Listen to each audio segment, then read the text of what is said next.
ಸಮಗ್ರ ಲೋಕಾಲೋಕಗಳ ಅಧಿಪತಿ ಯಾರು ಆಗಬೇಕು ನಾನು, ಅದಕ್ಕೆ ಬೇಕಾಗಿ ತಪಸ್ಸು ಮಾಡಬೇಕು. ತಪಸ್ಸಿಗೆ ಬೇಕಾಗಿ ಮಂದರ ಪರ್ವತದ ತಪ್ಪಲಿಗೆ ಹೋಗ್ತಾನೆ. ಅಲ್ಲಿ ಹೋಗಿ ಬ್ರಹ್ಮನ ಕುರಿತು ತಪಸ್ಸು ಮಾಡುತ್ತಾನೆ. ಪರಮದಾರುಣವಾದ ತಪಸ್ಸು, ಸುಮಾರು 10,000 ವರ್ಷಗಳ ಕಾಲ. ನಮಗೆ 10 ನಿಮಿಷ ಕೂತ್ಕೊಳ್ಳಿಕ್ಕೆ ಬರುವುದಿಲ್ಲ ಸ್ವಾಮಿ. 10,000 ವರ್ಷ ತಪಸ್ಸು ಮಾಡಿದ್ದಾನೆ ಅಂತಂದರೆ ಬಹಳ ವಿಶೇಷ ಆಯಿತು. ಹೇಗಂತೆ? ಊರ್ಧ್ವಬಾಹು ನಭೋ ದೃಷ್ಟಿ ಪಾದಾಂಗುಷ್ಠಾಶ್ರಿತಾವನಿ.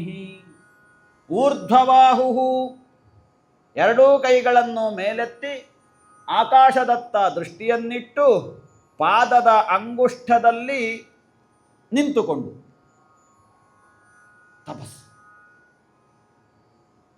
ನಿರಂತರವಾದ ತಪಸ್ಸು. ದಿನ ಹೋಯಿತು, ವಾರ ಹೋಯಿತು, ತಿಂಗಳು ಹೋಯಿತು, ವರ್ಷ ಹೋಯಿತು, ಹೀಗೆ 1000 ವರ್ಷಗಳು ಕಳೆಯಿತು. ಅಷ್ಟೊತ್ತಿಗೆ ಇವ ತಪಸ್ಸು ಮಾಡಿ ನಿಲ್ಲುತ್ತಾ ತಪಸ್ಸು ಮಾಡಿದಂತಹ ಜಾಗದಲ್ಲಿ ಹುತ್ತ ಬೆಳೆಯಕ್ಕೆ ಪ್ರಾರಂಭ ಆಯಿತು. ಹುತ್ತ. ಇವನ ಶರೀರದಲ್ಲಿ ಒಂದು ಮಾಂಸದ ತುಂಡಿಲ್ಲ, ಒಂದು ರಕ್ತ ಇಲ್ಲ, ಹನಿ. ಎಲ್ಲವೂ ಕೂಡ ಇರುವೆಗಳು, ಕೀಟಗಳೆಲ್ಲ ಬಂದು ತಿಂದು ಹಾಕಿವೆ. ಕೇವಲ ಅಸ್ಥಿಪಂಜರ. ನಿರಂತರವಾದ ತಪಸ್ಸು ಮಾಡುತ್ತಾ ಮಾಡುತ್ತಾ ಒಳಮುಖನಾಗಿದ್ದಾವ. ಒಳಮುಖನಾದಾಗ ಹೊರಮುಖದಲ್ಲಿರುವಂತಹ ಸಕಲವೂ ಕೂಡ ಬಿಟ್ಟು ಹೋಗಬೇಕು ತಾನೆ. ಇದು ತಪಸ್ಸಿನ ನಡೆ. ಒಳಗೊಳಗೆ ಹೋದ ಹಾಗೆ ಹೊರಗಿನ ಭಾಗಗಳೆಲ್ಲ ಮುಚ್ಚಲ್ಪಡ್ತವೆ. ಹಾಗಾಗಿ ಹುತ್ತ ನೋಡಿ, ವಾಲ್ಮೀಕಿ ನಿರಂತರವಾದ ಮರ ಮರ ಮರ ಮರ ಮರ ಮರ ಮರ.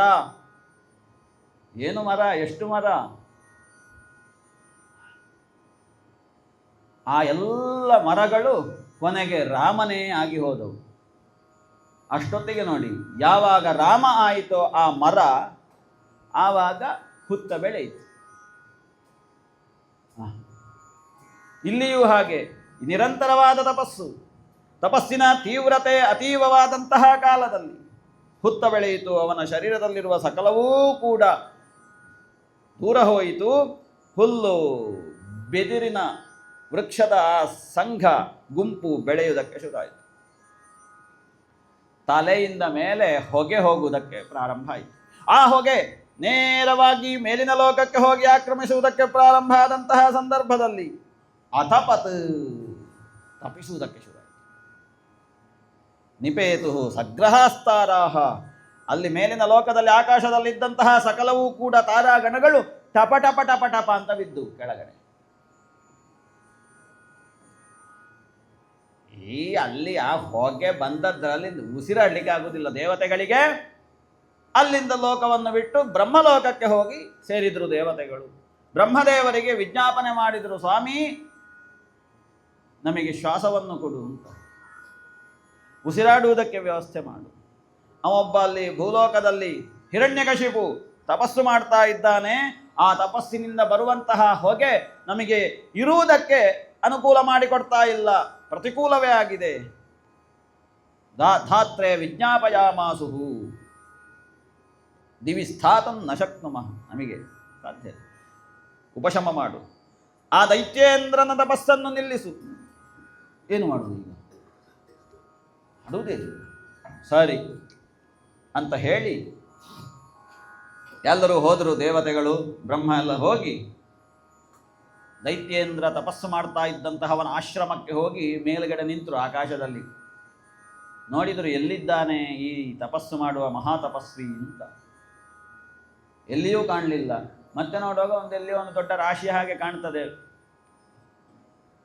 ವೇಣು ವೃಕ್ಷದ ಗುಂಪುಂಟು, ಹುತ್ತವಾಗಿ ಬೆಳೆದಿದೆ, ಹುಲ್ಲು ಸುತ್ತುಕೊಂಡಿದೆ, ಮಣ್ಣಿನ ದೊಡ್ಡ ರಾಶಿಯ ಹಾಗೆ ಕಾಣ್ತದೆ. ಅದನ್ನು ನೋಡಿ ಬ್ರಹ್ಮನಿಗೆ ನಗು ಬಂತು. ತನ್ನ ಕಮಂಡಲುವಿನಿಂದ ಪ್ರಾರಂಭದಲ್ಲಿ ಕರೆದ, ದಾನವ ಉತ್ತಿಷ್ಠೋತ್ತಿಷ್ಠ ಭದ್ರಂತೆ ತಪಸ್ಸಿದ್ಧೋಸಿ ಕಾಶ್ಯಪ. ತಪಸ್ಸಿನಿಂದ ಸಿದ್ಧಿಯನ್ನು ಪಡೆದಿದ್ದಿ ನೀನು. ಏಳು ಏಳು ಏಳು ಏಳದೆ ಯಾವುದೂ ಸಿದ್ಧಿಯಾಗುವುದಿಲ್ಲ. ಉತ್ತಿಷ್ಠೋತ್ತಿಷ್ಠ ತಪಸ್ಸಿದ್ಧೋಸಿ. ಹಾಗಾಗಿ ನಾನು ವರವನ್ನು ಕೊಡುವುದಕ್ಕಾಗಿ ಬಂದಿದ್ದೇನೆ, ನೀನು ಏಳು. ನನಗೆ ಗೊತ್ತೇ ಇಲ್ಲ, ಎಂಥದ್ದು ಇಲ್ಲ ಶರೀರದಲ್ಲಿ, ಎಂಥದ್ದು ಇಲ್ಲ ಹೇಳ್ಬೇಕಿದ್ರೆ ಬೇಕಲ್ಲ ಎಂತಾದರೂ. ಆ ಒಳಗಡೆ ಆ ಶಕ್ತಿಯನ್ನು ಆರಾಧನೆ ಮಾಡ್ತಾ ಇದ್ದಾನೆ ಹಿರಣ್ಯಕಶಿಪು. ಕೊನೆಗೆ ಇವನಿಗೆ ಅರ್ಥ ಆಯಿತು, ಬ್ರಹ್ಮನಿಗೆ ಇವನ ತಪಸ್ಸಿನಿಂದ ಹೊರಮುಖವನ್ನಾಗಿಸಬೇಕು ಅಂತಾದರೆ ಓಂಕಾರದಿಂದ ಅಭಿಮಂತ್ರಿತವಾದಂತಹ ನೀರೇ ಇದಕ್ಕೆ ಆಗಬೇಕು ಅಂತ ಹೇಳಿ ಕಮಂಡಲು ಜಲದ ನೀರನ್ನು ಕೈಗೆ ಹಾಕಿ ಹೀಗಾಗಿ ಅಷ್ಟೊತ್ತಿಗೆ ಎದ್ದ ನೋಡಿ. ಅವನ ಹೋದ ಚರ್ಮ, ಹೋದ ಮಾಂಸ, ಎಲುಬು ಎಲ್ಲವೂ ಕೂಡ ಕೂಡಿಕೊಂಡು ಮತ್ತೆ ಬಂದ. ಸರ್ವಾವಯವ ಸಂಪನ್ನ ವಜ್ರಸಂಹನನೋ ಯುವ. ನೋಡಿ ಅಷ್ಟು ಶಕ್ತಿ ಉಂಟು ಬ್ರಹ್ಮನ ಕಮಂಡಲು ಜಲಕ್ಕೆ. ತೀರ್ಥ ಅಲ್ವಾ ಅದು. ಓಂಕಾರದಿಂದ ಅಭಿಮಂತ್ರಿತವಾದಂಥ ಓಂಕಾರ ಯಾವುದು? ಅವನೇ ವಾಸುದೇವ, ಓಂಕಾರ ಸ್ವರೂಪಿ. ಅವನ ಜಲ, ಅವನ ತೀರ್ಥ, ಅದನ್ನು ಇವ ಹಾಕಿದ. ಅವನಿಗೆ ಎಚ್ಚರ ಆಯಿತು ಹಿರಣ್ಯಕಶಿಪುವಿಗೆ ಅಂತಂದ್ರೆ ಅವನ ಧ್ಯಾನ ಮಾಡಿದ್ದವನನ್ನೇ ಅಲ್ಲ. ಯಾರನ್ನು ದ್ವೇಷ ಮಾಡ್ತಾ ಇದ್ದಾರೋ ಅಂತಹ ಆ ವ್ಯಕ್ತಿಯನ್ನೇ ಅವ ಧ್ಯಾನಿಸ್ತಾ ಇದ್ದ. ಲೋಕದಲ್ಲಿಯೂ ಹಾಗೆ ನೋಡಿ, ಎಂಥದ್ದೇ ವಿರೋಧ ಮಾಡಲಿ, ಮಹಾ ಚಾರುವಾಕರೆ ಆಗಿರಲಿ, ಹೊರಗಿನ ಲೋಕಕ್ಕೆ ಮನೆಯಲ್ಲಿ ಶತರುದ್ರ ಗಣಪತಿ ಹೋಮ ಎಲ್ಲ ಆಗ್ತದೆ. ದೇವರಿಗೆ ಊದಿನ ಕಡ್ಡಿ ಹಚ್ತಾರೆ ಅವರು, ಭಾರಿ ಭಯ ಭಕ್ತಿಯೋ ಏನು. ಹೊರಗಡೆ ಮಾತ್ರ ಪರಮದ್ವೇಷಿ. ಒಂದು ದಿವಸ ದೇವಸ್ಥಾನಕ್ಕೆ ಹೋದವರಲ್ಲ, ದೇವಸ್ಥಾನಕ್ಕೆ ವಂತಿಗೆ ಕೊಟ್ಟವರಲ್ಲ. ಸ್ವಲ್ಪ ಮಟ್ಟಿಗೆ ಹೊರಗಿನಿಂದ ಹಿರಣ್ಯಕಶಿಪುವಿನಾಗಿ. ಹಿರಣ್ಯಕಶಿಪು ಹಾಗಲ್ಲ, ಅಂತರಂಗದಲ್ಲಿ ಆ ದಿವ್ಯ ನಿಯಾಮಕ ಶಕ್ತಿಯನ್ನು ಕುರಿತಾಗಿ ಧ್ಯಾನಿಸ್ತಾ ತಪಿಸುತ್ತಾ ಇದ್ದಂತಹ ಕಾಲಕ್ಕೆ ಇದೆಲ್ಲವೂ ಕೂಡ ಹೋಗಿದೆ. ಮತ್ತೆ ಆ ಪ್ರೋಕ್ಷಣೆ ಮಾಡಿದ ಕಾಲಕ್ಕೆ ಎಲ್ಲವೂ ಸಂಪನ್ನ ಆಯಿತು. ಉತ್ತಿಷ್ಠ ಸ್ತಪ್ತ ಹೇಮಾಭಃ. ಒಂದು ಅತ್ಯಂತ ಹೊಳೆಯುವಂತಹ ಚಿನ್ನದ ಹಾಗೆ ಕಾಣ್ತಾ ಇದ್ದಾನೆ ಹಿರಣ್ಯಕಶಿಪು. ಅವನ ಹೆಸರು ಹಾಗೆ ಅಲ್ವ. ಸ ನಿರೀಕ್ಷಾಂಬರೇ ದೇವಂ ಹಂಸವಾಹಮವಸ್ಥಿತಂ. ತಲೆ ಎತ್ತಿ ನೋಡಿದ, ಯಾರು ನನ್ನ ತಲೆಗೆ ನೀರಾಕಿದ್ದು ಅಂತ. ನಿಮಗೆ ಕೆಲವು ಸಲ ಅನುಭವ ಆಗುವುದಿಲ್ಲ. ಹೀಗೆ ಪ್ರೋಕ್ಷಣೆ ಮಾಡಿದಾಗ ಇದು ಎಲ್ಲಿಂದ ಬಂತು ಅಂತ. ಇದು ಮುರಳಿ ಕೃಷ್ಣ ಸ್ಪ್ರೇ ಮಾಡಿದ್ದು.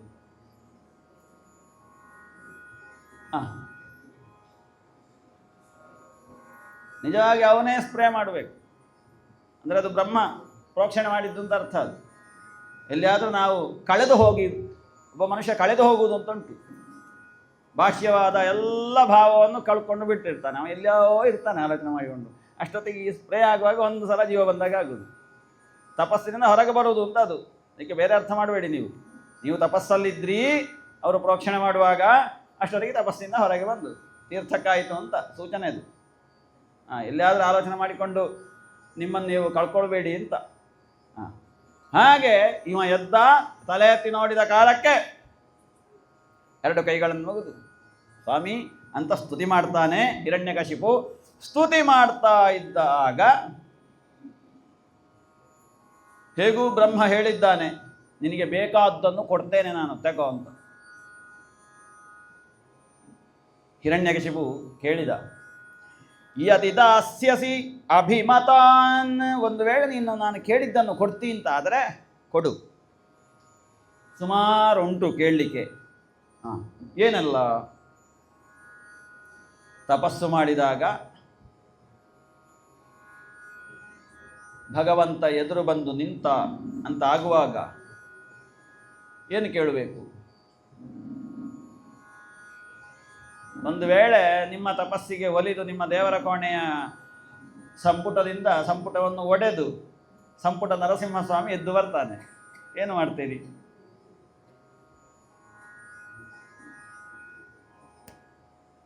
ಕೂಡಲೇ ಬಾಗಿಲು ಹೇಗಾದರೂ ತೆರೆದಿರ್ತದೆ. ಅಲ್ಲಿ ಎಲ್ಲ ಮನೆ ಕವಳಿಗೆ ಸಕ್ಕಣೆ ಎಲ್ಲ ಅಲ್ಲೇ ಇಟ್ಟು ಅಲ್ಲಿಂದ ಸೀದಾ ಬದುಕಿದ್ರೆ ಬೇಡಿ ಆದರೂ ತಿಂತೇನೆ ನಾನು ಅಂತ ಇವನನ್ನು ಕಂಡು.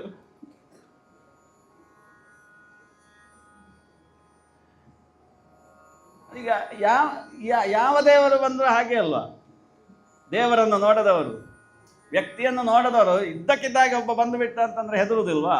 ಹಾಗೆ ಅದಕ್ಕೆ ಹೇಳಿದ್ದು ಮುಂಜಾಗ್ರತಾ ಕ್ರಮವನ್ನು ಹೇಳಿದ್ದು ನಾನು. ಹಾಗೆ ಹೆದರಬೇಡಿ, ಮೊದಲೇ ಒಂದು ಜಪಕ್ಕೆ ಕೂತ್ಕೊಳ್ಳುವಾಗ ಒಂದು ಪಟ್ಟಿ ಮಾಡಿ ಇಟ್ಕೊಳ್ಬೇಕು. ಗೊತ್ತಿಲ್ಲ ಅವ ಎಷ್ಟೊತ್ತಿಗೆ ಬರ್ತಾನೆ, ಹೇಗೆ ಬರ್ತಾನೆ ಅಂತ. ಬಂದ ಕೂಡಲೇ ಆ ಪಟ್ಟಿ ಪಕ್ಕದಲ್ಲಿ ಇರಬೇಕು, ಮನೆಯ ಪಕ್ಕದಲ್ಲಿ. ಅವ ಬರುವ ಲಕ್ಷಣ ಸ್ವಲ್ಪ ಅದು ಶಬ್ದ ಆಯಿತು ಅಂದ ತಕ್ಷಣ ಈಗ ಬರುವ ಹೊತ್ತಾಯಿತು ಅಂತ ಅಂದ್ಕೊಳ್ಬೇಕು. ಪಟ್ಟಿ ಕೈಯಲ್ಲೇ ಇರಬೇಕು. ಬಂದ ತಕ್ಷಣ ಕೇಳಬೇಕು ಅವನಲ್ಲಿ. ಈ ಹಿರಣ್ಯಕಶಿಪು ಕೇಳ್ತಾನೆ ಬ್ರಹ್ಮನಲ್ಲಿ, ಭೂತೇಭ್ಯಸ್ತದ್ವಿಸೃಷ್ಟೇಭ್ಯೋ ಮೃತ್ಯುರ್ಮಾ ಭೂನ್ಮಮ ಪ್ರಭೋ. ಅಯ್ಯ ಬ್ರಹ್ಮದೇವ, ನಿನ್ನಿಂದ ಸೃಜಿಸಲ್ಪಟ್ಟಂತಹ ಯಾವುದೇ ಜೀವಿಗಳಿಂದ ನನಗೆ ಮರಣ ಬರಬಾರದು. ನಿಜವಾಗಿ ಇಂಥದ್ದನ್ನು ಕೇಳಬೇಕು ನಾವು, ಕೇಳುವುದಿದ್ರೆ ದೇವರ ಹತ್ರ. ಯಾವುದೇ ವಸ್ತುಗಳಿಂದ ನನಗೆ ಮರಣ ಬರಕೂಡದು. ಆಯ್ತಲ್ಲ, ಅಷ್ಟಲ್ಲ, ಇನ್ನುಂಟು. ನಾಂತರ್ಬಹಿರ್ದಿವಾನಕ್ತಂ, ನಾಂತರ್ಬಹಿಹಿ, ಒಳಗೂ ಮರಣ ಇಲ್ಲ, ಹೊರಗೂ ಮರಣ ಬರಕೂಡದು. ವಿಚಿತ್ರ ಆಯ್ತಲ್ಲ ಇದು. ದಿವಾನಕ್ತಂ, ಹಗಲು ಮರಣ ಬರಕೂಡದು, ರಾತ್ರಿಯೂ ಮರಣ ಬರಕೂಡದು. ಕೆಲವರಿಗಿದ್ದಾಗ ರಾತ್ರಿ ಮಲಗಿ ಬೆಳಿಗ್ಗೆ ಹೇಳುವಾಗ ಪ್ರಾಣ ಹೋಗಿರ್ತದಲ್ಲ, ಅದು ಆಗಬಹುದು, ಆಗ್ಲಿಕ್ಕಿಲ್ಲ. ಹಾಗೆಲ್ಲ ಮರಣ ಇಲ್ಲ, ರಾತ್ರಿಯೂ ಮರಣ ಇಲ್ಲ, ಹಗಲೂ ಮರಣ ಇಲ್ಲ. ಅನ್ಯಸ್ಮಾದಪಿ ಚಾಯುಧೈ, ಯಾವುದೇ ಆಯುಧಗಳಿಂದ ನನಗೆ ಘಾತವಾಗಕೂಡದು, ಮರಣ ಬರಕೂಡದು. ನ ಭೂಮೌ ನಾಂಬರೇ ಮೃತ್ಯು, ನ ಭೂಮೌ ನಾಂಬರೆ, ಭೂಮಿಯಲ್ಲಿಯೂ ಮರಣ ಬರಕೂಡದು, ಆಕಾಶದಲ್ಲಿಯೂ ಮರಣ ಬರಕೂಡದು. ನ ನರೈಹಿ, ಮನುಷ್ಯರಿಂದಲೂ ಮರಣ ಬರಕೂಡದು. ನ ಮೃಗೈರಪಿ, ಮೃಗಗಳಿಂದಲೂ ಮರಣ ಬರಕೂಡದು. ಎಷ್ಟು ಸುಲಭ ನೋಡಿ, ಬೇಕಾದಲ್ಲಿ ಹೋಗ್ಬೋದು, ಬೇಕಾದ ಕಡೆಗೆ. ಸರ್ವತಂತ್ರ ಸ್ವತಂತ್ರ ಅಂತ. ವ್ಯಸುಭಿ ವಾಸುಮದ್ಭಿರುವ, ಪ್ರಾಣ ಇರುವಂತಹ ವಸ್ತುಗಳಿಂದಲೂ ಮರಣ ಬರಕೂಡದು, ಪ್ರಾಣ ಇಲ್ಲದಂತಹ ವಸ್ತುಗಳಿಂದಲೂ ಮರಣ ಬರಕೂಡದು. ಈ ಮರಣ ಸಾಯಲಿಕ್ಕೆ ಹೆಚ್ಚು ಸಮಯ ಬೇಡ. ಎಂತಾದ್ರೂ ಒಂದು ಕಲ್ಲು ತಲೆಗೆ ಬಿದ್ದರೂ ಆಗ್ತದೆ, ಸಾವು ಬರ್ತದೆ. ಒಂದು ತೆಂಗಿನಕಾಯಿ ಬಿದ್ದರೂ ಹಾಗೆ, ತೆಂಗಿನಕಾಯಿ ಬಿದ್ದರೆ ಸುಖ ಮರಣ ಅಂತೆ, ಶುಭ ಮರಣ ಅದು. ತಲೆಗೆ ಬೀಳಬೇಕು, ಇಲ್ಲದಿದ್ದರೆ ಸತ್ತ ಮೇಲೆ ಮತ್ತೆ ಇಲ್ಲಿಂದ ಒಡಿಬೇಕು ನೋಡಿ ತಲೆಯನ್ನು. ಅದು ಪುಣ್ಯಾತ್ಮರ ಮರಣ ಹಾಗೆ ಅಂತ. ಹಾಗಾಗಿ ಪ್ರಾಣ ಜೀವ ಇರುವಂತಹ ವಸ್ತುಗಳಿಂದಲೂ ಜೀವ ಇಲ್ಲದಂತಹ ವಸ್ತುಗಳಿಂದಲೂ ನನಗೆ ಮರಣ ಬರಕೂಡದು. ಮೇಲಿನ ಲೋಕದಲ್ಲಿರುವಂತಹ ಯಾವುದೇ ದಿವ್ಯವಾದ ಶಕ್ತಿಗಳಿಂದಲೂ ಕೆಳಗಿನ ಲೋಕದಲ್ಲಿರುವ ದಿವ್ಯವಾದ ಶಕ್ತಿಗಳಿಂದಲೂ ನನಗೆ ಮರಣ ಬರಕೂಡದು. ಸುರಾಸುರ ಮಹೋರಗೈಹಿ ಅಪ್ರತಿದ್ವಂದ್ವತಾಂ ಯುದ್ಧೆ, ನನಗೆ ಪ್ರತಿದ್ವಂದಿಗಳು ಅಂತ ಯುದ್ಧದಲ್ಲಿ ಯಾರೂ ಇರಕೂಡದು.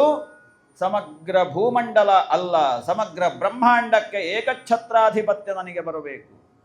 ಮತ್ತೆ ಲೋಕಪಾಲಕರು, ಅಷ್ಟದಿಕ್ಪಾಲಕರು ಯಾರಿದ್ದಾರೆ ಅವರದ್ದಾದಂತಹ ಪ್ರತಿಯೊಬ್ಬನ ಶಕ್ತಿ ಏನುಂಟು, ನಿಗ್ರಹ ಅನುಗ್ರಹ ಶಕ್ತಿ, ಅದು ನನಗೆ ಬರಬೇಕು. ಅವರದ್ದು ತಪಸ್ಸೋ ಯೋಗವೋ ಏನೆಲ್ಲ ಉಂಟು ಅದೆಲ್ಲ ನನಗೆ ಬರಬೇಕು.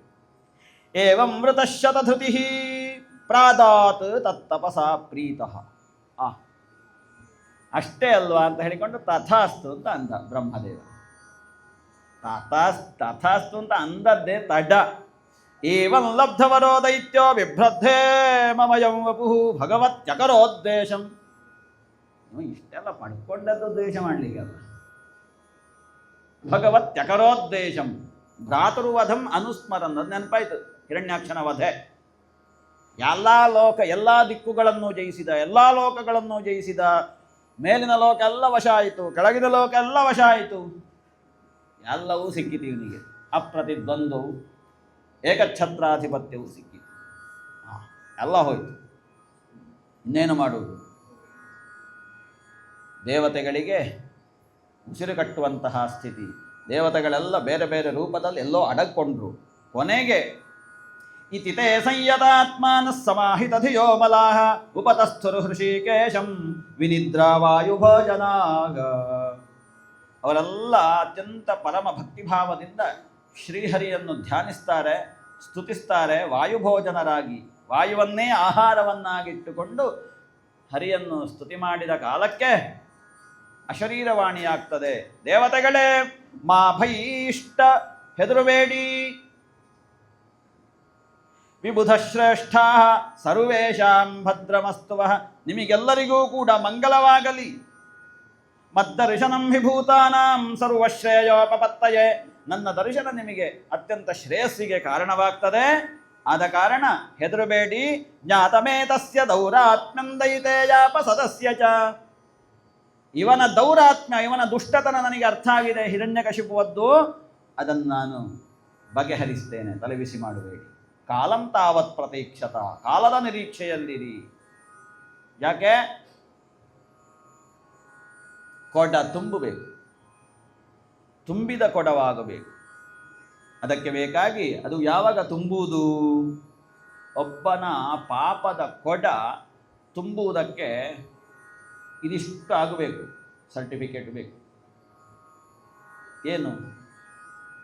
ಯದಾ ದೇವೇಶು ವೇದೇಶು ಗೋಷು ವಿಪ್ರೇಷು ಸಾಧುಷು ಧರ್ಮೇ ಮಯಿ ಚ ವಿದ್ವೇಷಃ ಸವಾ ಆಶು ವಿನಶ್ಯತಿ. ಒಬ್ಬನ ಪಾಪದ ಕೊಡ ತುಂಬಿದ ತಕ್ಷಣ ಅವ ಸಾಯುವುದು ಅಂತ ಲೆಕ್ಕ. ಆ ಪಾಪದ ಕೊಡ ತುಂಬಬೇಕಿದ್ರೆ ಮೊದಲು ಮಾಡಬೇಕಾದ್ದಂತ ಗೊತ್ತುಂಟ? ಯದಾ ದೇವೇಶು ವಿದ್ವೇಷ, ದೇವತಾ ವಿರೋಧ ಮಾಡಬೇಕು. ದೇವತಾ ವಿರೋಧ ಮಾಡಬೇಕಿದ್ರೆ ದೇವಸ್ಥಾನಕ್ಕೆ ಹೋಗಬೇಕು, ದೇವರ ಪೂಜೆ ಆಗುವಲ್ಲಿಗೆ ಬರಬೇಕು. ಇಲ್ಲದ್ರೆ ಮನೆಯಲ್ಲಿ ದೇವರ ಕೋಣೆಯಲ್ಲಿ ಕೂತ್ಕೊಳ್ಬೇಕು, ಬೈಲಿಕ್ಕೆ, ವಿದ್ವೇಷ ಮಾಡಲಿಕ್ಕೆ.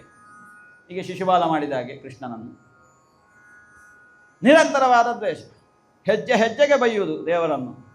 ಅದು ಸರಿ ಇಲ್ಲ, ಆ ದೇವಸ್ಥಾನ ಸರಿ ಇಲ್ಲ, ಈ ದೇವಸ್ಥಾನ ಸರಿ ಇಲ್ಲ, ಅಲ್ಲಿ ದೇವರು ಸರಿ ಪ್ರತಿಷ್ಠೆ ಆಗಲಿಲ್ಲ, ಅಲ್ಲಿ ಧ್ವಜಸ್ತಂಭ ಬಿರುಕು ಬಿಟ್ಟಿದೆ, ಹಾಗೆ ಹೀಗೆ ಅಂತ ಉಂಟಲ್ಲ ದೇವದ್ವೇಷ ಮಾಡುವವರು.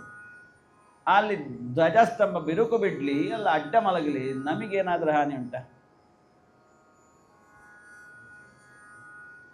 ದೇವಸ್ಥಾನದ ಒಳಗಡೆ ಬಿಂಬ ಸರಿ ಕೂತಿರಲಿ ಅಥವಾ ತೆಗೆದು ಬದಿಗಿಟ್ಟಿರಲಿ, ಅರ್ಚಕರು ಪೂಜೆ ಮಾಡಿ ರಾತ್ರಿ ಬಾಗಿಲು ಹಾಕಿ ಹೋಗುವಾಗ ಆ ಬಿಂಬವನ್ನು ತೆಗೆದು ಬದಿಗಿಟ್ಟು ಹೋಗಲಿ, ನಮಗೇನು ಕೆಲಸ?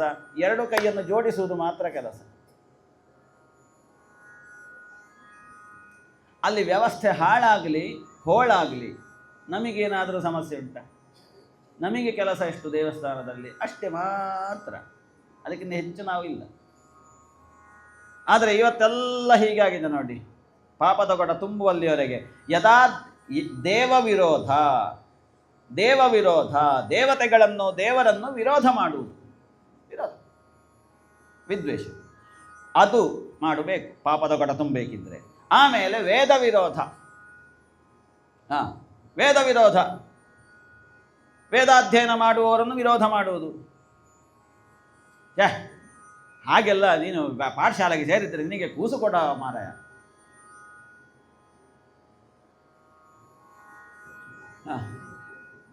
ವೇದಾಧ್ಯಯನ ಪಾಠಶಾಲೆಗೆ ಸೇರಿದರೆ ನಿನಗೆ ಮದುವೆ ಆಗಲಿಕ್ಕಿಲ್ಲ ಅಂತ ಅಂದರೆ ವೇದ ವಿರೋಧ ಅಂತ ಅರ್ಥ ಅಲ್ವಾ ಅದು? ಮತ್ತೆ ಇನ್ನೆಂಥದ್ದು ಅದಕ್ಕೆ ಹೆಸರು? ಒಬ್ಬ ಸ್ವಯಂ ಇಚ್ಛೆಯಿಂದ ನಾನು ವೇದವನ್ನೇ ಕಲಿಯುವುದು ಅಂತ ಹೊರಟವನನ್ನು ಅಡ್ಡಗಾಲು ಹಾಕಿ ತಿರುಗಿಸಿದ್ರೆ ಅವನಷ್ಟು ವೇದ ವಿರೋಧಿ ಪ್ರಪಂಚದಲ್ಲಿ ಬೇರೆ ಯಾರೂ ಇರಲಿಕ್ಕಿಲ್ಲ. ಪಂಚಯಜ್ಞ ಮಾಡುವುದು ಎಂತಕ್ಕೆ? ಪಂಚವಾ ಏತೆ ಮಹಾಯಜ್ಞ ಸತತಿ ಪ್ರತಾಯಂತೆ ಸತತಿ ಸಂತಿಷ್ಠಂತೆ ದೇವಯಜ್ಞ ಪಿತೃಯಜ್ಞೋ ಭೂತಯಜ್ಞೋ ಮನುಷ್ಯಯಜ್ಞೋ ಬ್ರಹ್ಮಯಜ್ಞ ಇತಿ.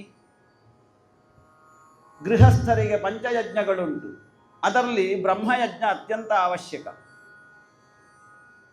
ತಾನು ಸ್ವಯಂ ವೇದಾಧ್ಯಯನ ಮಾಡದಿದ್ದರೂ ಬ್ರಹ್ಮಯಜ್ಞ ಮಾಡುವವರಿಗೆ ಅನುಕೂಲ ಮಾಡಬೇಕು. ಅದು ಆಗುವುದಿಲ್ಲ, ವೇದಾಧ್ಯಯನ ಮಾಡುವವರನ್ನು ಸಾಕಬೇಕು, ಅದು ಬ್ರಹ್ಮಯಜ್ಞಕ್ಕೆ ಸಮಾನ. ಇಲ್ಲದಿದ್ದರೆ ಪಾಠಶಾಲೆಗೆ ದುಡ್ಡಾದರೂ ಕೊಡಬೇಕು. ಇಕೊಳ್ಳಿ, ಒಂದು ವಿದ್ಯಾರ್ಥಿಯ ಪೂರ್ಣ ಖರ್ಚು ಈ ವರ್ಷದ್ದು, ಬರುವ ವರ್ಷ ಮತ್ತೆ ಕೇಳಿ ಕೊಡ್ತೇನೆ, ಹಾಗೆ ಮಾಡು. ಇದಾಗುವುದಿಲ್ಲ. ಅವ ವೇದಾಧ್ಯಯನಕ್ಕೆ ಹೋಗ್ತಾನೆ ಅಂತ ಅನ್ನುವನನ್ನು ಅಲ್ಲಿಂದ ಕರ್ಕೊಂಡು ಬಂದು ಮತ್ತೆ ಹೇಳುವುದು ಅಲ್ಲಿ ಸ್ವಲ್ಪ ಆಹಾರದ ಏನಾದ್ರು ಹೆಚ್ಚು ಕಡಿಮೆ ಆಗಿರ್ತದೆ, ನೀನು ಬಾ ಮಗ ಸಾಕದು, ಬೇಡ ನಿನಗೆ ಒಳ್ಳೆ ಶಾಲೆಗೆ ಸೇರಿಸುವ ಇಲ್ಲಿ ಎಲ್ಲ ಇದ್ದು ಊರಿಗೆ. ಅಲ್ಲಿಂದ ಬಿಡಿಸಿತು, ಇಲ್ಲಿ ತಂದು ಕಟ್ಟಿ ಹಾಕಿತು. ಅಲ್ಲಿ ಹುಲ್ಲಿಲ್ಲ, ಇಲ್ಲಿ ಹುಲ್ಲುಂಟು ಅಂತ ಅಲ್ಲಿಂದ ತಂದು ಇಲ್ಲಿ ಬಿಡಿಸೇರು. ಇಲ್ಲಿ ಮತ್ತೆ ಅವ ಹಾಳಾಗಿ ಹೋಗುದು ಈ ಶಾಲೆಯಲ್ಲಿ ಸೇರಿ ಇದ್ದವರ ಸಂಸರ್ಗ ಸಂಯೋಗ ಎಲ್. ಇದು ನಾವು ಮಾಡುವ ವೇದ ವಿರೋಧ. ವೇದ ವಿರೋಧ ಯಾವಾಗ ಆಗ್ತದೆ ಅಲ್ಲಿಗೆ ಪಾಪದ ಗೊಡ ತುಂಬ್ತಾ ಬರ್ತದೆ. ದೇವ ವಿರೋಧ, ವೇದ ವಿರೋಧ.